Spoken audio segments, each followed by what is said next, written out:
বঙ্গবন্ধু শেখ মুজিবুর রহমানের ৭ই মার্চের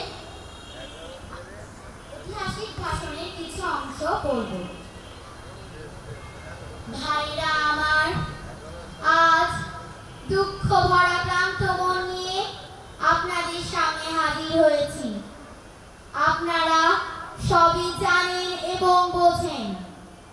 আমরা আমাদের জীবন দিয়ে চেষ্টা করেছি, কিন্তু দুঃখের বিষয়, আজ ঢাকা, চট্টগ্রাম, খুলনা, রাজশাহী, রংপুরে আমার ভাইয়ের রক্তে রাজপথ রচিত হয়েছে। আজ বাংলার মানুষ মুক্তি চায়, বাংলার মানুষ বাঁচতে চায়, বাংলার মানুষ তার অধিকার চায়। কি অন্যায় করেছিলাম? নির্বাচনে বাংলাদেশের মানুষ সম্পূর্ণভাবে আমাকে, আওয়ামী লীগকে ভোট দেন।